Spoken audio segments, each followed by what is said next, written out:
A story about Bob Dylan. Who the hell is that?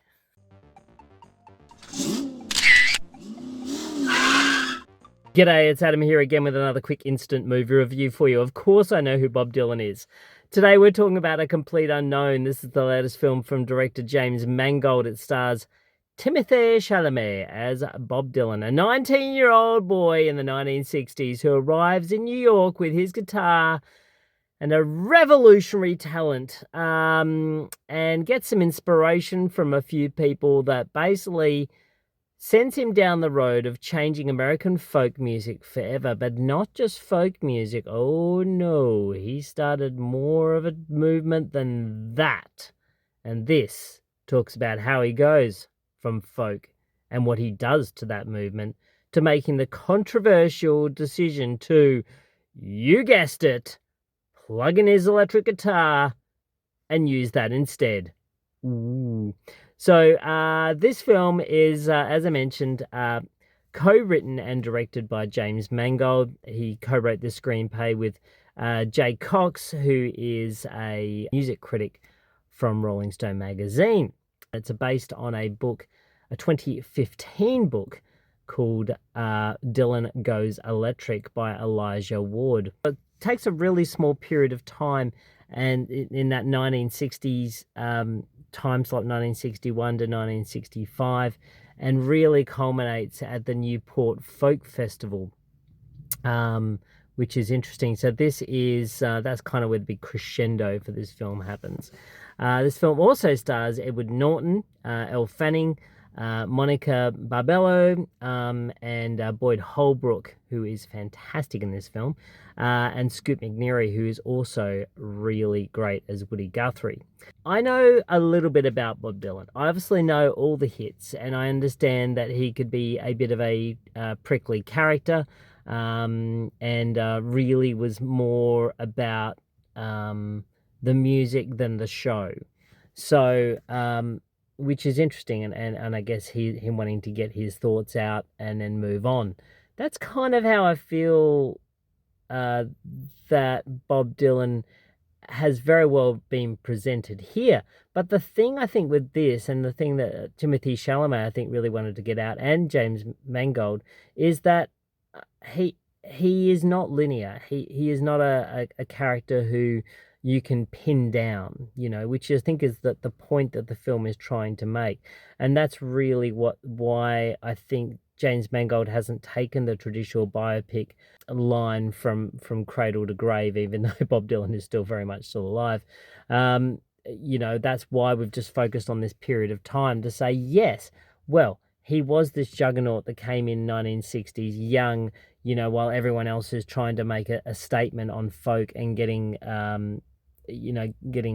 chastised by the government for not towing the line, and and them sort of saying, well, we're not getting freedom of speech, and then you've got this young whippersnapper 19-year-old who's coming in and singing these songs that sort of skirt that line, but go straight around the authorities and straight into the heart of those people that want to make a change, that need to know that there are people out there who want to have a voice, and maybe just need this as a launching pad for that voice.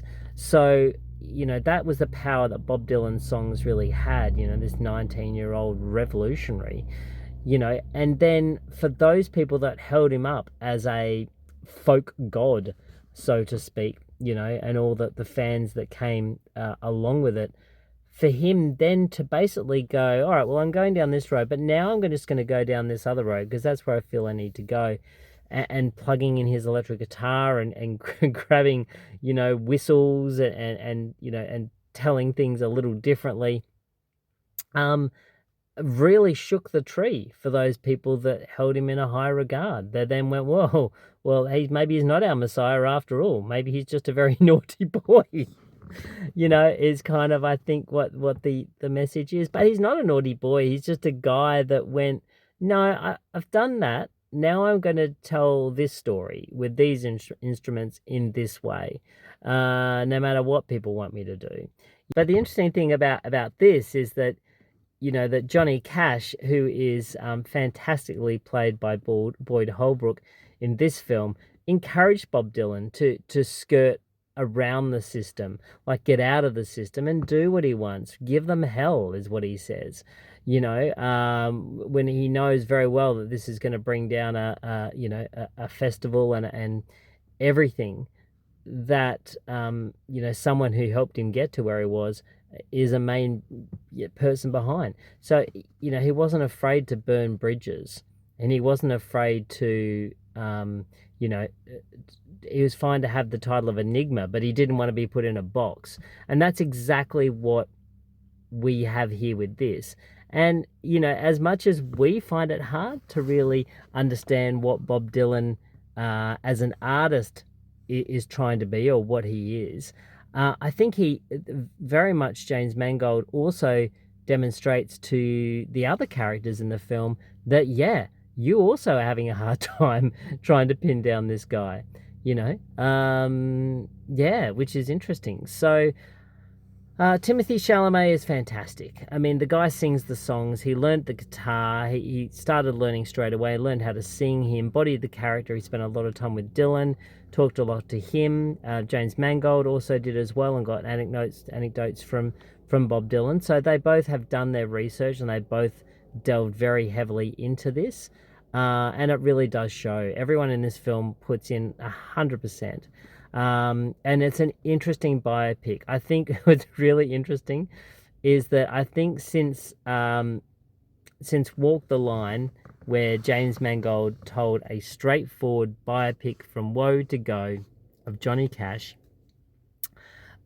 he kind of learnt his lesson when the Walk Hard Dewey Cox story again came out and really just took the piss out of that film, as well as Ray.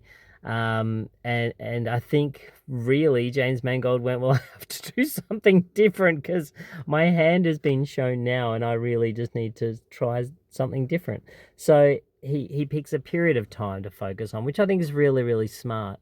And does tail off at the end, saying that, Bob then released another 55 records, So this was just really the way that he manufactured change and what he did to a generation as a launching pad, and then to shift directions and what that did. So it's a very interesting time that has been focused on.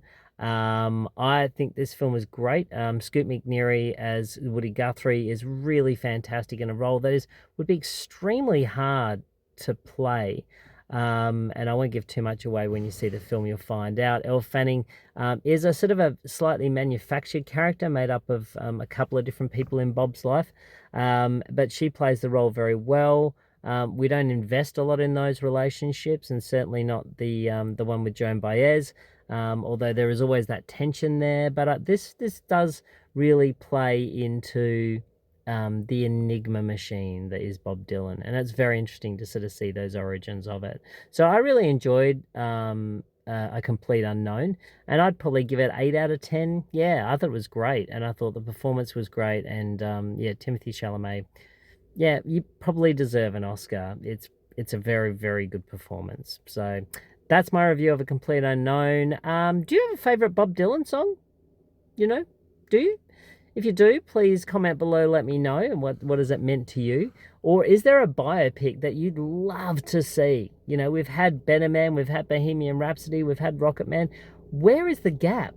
Who have we not have a biopic from yet? Comment below, let me know. I'd love to know as well. That is it from me. Have a great night, or morning, or day, or evening, or whatever you might be doing, and I'll catch you next time here in my car.